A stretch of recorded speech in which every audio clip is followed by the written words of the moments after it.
Parce que les taux sont revenus à leur plus bas historique, renégocier son prêt immobilier reprend tout son sens, mais gagne-t-on à tous les coups face à son banquier? Sandrine Alonier, bonjour. Bonjour. Alors vous êtes responsable des relations banques chez vousfinancer.com et vous faites partie de ceux qui jugent que c'est le bon moment pour renégocier son crédit immobilier. Mais est-ce que tout le monde a intérêt justement à le faire? Alors, tous ceux qui ont intérêt à le faire sont ceux qui ont eu un crédit avec un taux assez élevé. On considère qu'il faut un écart de 0,70% à 1% avec les taux actuels pour que la renégociation soit intéressante. Alors, très concrètement, ça va concerner des crédits qui ont été souscrits en 2008, 2009, 2011 et même 2012. Quels critères faut-il absolument prendre en compte avant de se lancer? Alors, ce qui est très important quand on veut faire une renégociation de crédit, c'est de respecter cet écart de 1%, voilà, qui va vraiment permettre de faire des bonnes économies.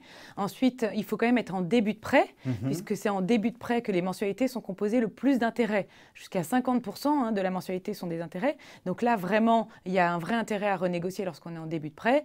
Et il faut aussi qu'il reste quand même suffisamment de capital restant dû. Il faut qu'il reste au moins 50 000 € à rembourser. Et c'est là qu'on va pouvoir faire de vraies économies. Donc, 3 conditions, être en début de prêt, avoir au moins 50 000 € à rembourser et un différentiel de taux de 1%. C'est bien ça. À qui s'adresser? Est-ce qu'il vaut mieux renégocier avec sa banque ou se faire racheter son prêt par un établissement concurrent? Alors la première idée, c'est d'aller voir sa banque, c'est ce que tout le monde fait, sauf que la banque ne va pas forcément vous faire les mêmes taux que celle qu'il propose à un nouveau client. Elle va vous dire que à l'époque, elle a acheté l'argent qu'elle vous a prêté plus cher et donc elle ne peut pas aujourd'hui vous baisser trop votre taux. Vous allez pouvoir économiser 0,50% mais pas les 1% escomptés. Donc, et en si plus, on veut obtenir les 1%, il faut aller ailleurs. Tout à fait. En plus, la banque va quand même vous prendre des frais de renégociation.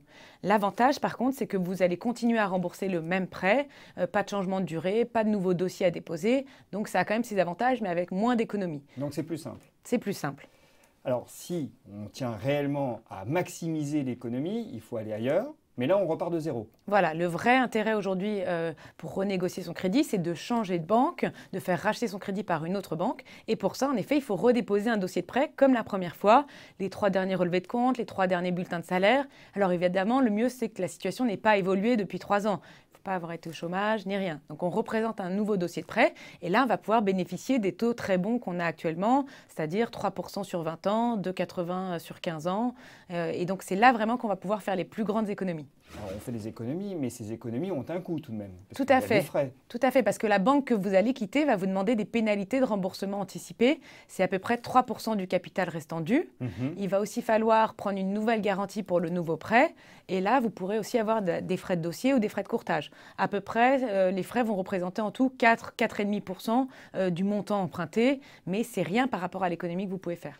Alors justement, de quel ordre de grandeur peut être l'économie? Prenons un cas particulier. Alors par exemple, pour un crédit de 200 000 € qui a été souscrit en janvier 2012, à peu près à 4,30%, aujourd'hui, en le renégociant à 3%, vous allez pouvoir économiser 20 000 €. Voilà, donc c'est quand même 10%.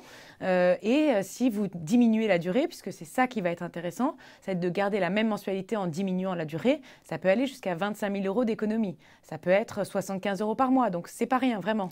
Alors, dans l'optique d'un rachat de prêt, que peut-on espérer en passant par un courtier? Alors, ça peut en effet être très intéressant d'aller voir un courtier parce que là, au moins, vous allez avoir la garantie d'avoir le meilleur taux, si je puis dire. Puisqu'en fait, aujourd'hui, même si les taux sont historiquement bas, d'une banque à l'autre, pour un même profil, ça va varier jusqu'à 0,50 points. Donc vraiment, déjà, on va vous proposer le meilleur taux. On va vous accompagner dans cette démarche de renégociation qui peut prendre jusqu'à 1 mois. Donc, il y a quand même besoin d'être conseillé. Et enfin, le gros avantage, c'est que le courtier va aussi vous proposer de renégocier votre assurance de prêt. Et maintenant, avec la loi Lagarde, théoriquement, il est plus facile d'avoir une délégation d'assurance. Donc, en plus d'économiser sur votre crédit, vous allez pouvoir économiser sur l'assurance, à peu près 50% du coût de l'assurance. Les frais du courtier? Les frais du courtier, c'est 1% du capital emprunté pour des honoraires moyens aux alentours de 1 000 €. Mais en l'occurrence, vous déléguez et donc c'est lui qui se charge de tout et de trouver évidemment le rachat le plus intéressant. Tout à fait. Et à qui n'est-il pas conseillé de faire racheter son prêt? Alors, ceux qui ont pris un crédit en 2006 ou avant, quand les taux étaient de l'ordre de 5%, aujourd'hui, ils ont déjà remboursé 12 ans. Donc, aujourd'hui, leurs mensualités sont surtout du remboursement de capital. Donc, eux n'ont peut-être pas intérêt à renégocier, à faire racheter leur prêt et à repartir en début de prêt. Parce que lorsqu'on fait racheter son prêt, on prend un nouveau crédit. Donc, on réamortit plus lentement en début de prêt. Donc, pareil, ceux qui souhaitent vendre dans les 2 ans, déménager, là aussi, ont plutôt intérêt à rembourser doucement leur crédit. Voilà, sans faire un rachat de prêt. Et aussi, il faut que l'économie soit suffisante. C'est vrai que si c'est pour gagner 2 ou 3 000 euros sur un prêt sur 20 ans, ça vaut peut-être pas le coup de faire toute cette démarche. Mais pour tous les autres, dès lors qu'on respecte les 1 point d'écart, il y a un vrai intérêt. Et les 50 000 euros minimum de remboursement encore à effectuer. Tout à fait. Sandrine Alonier, merci. Merci.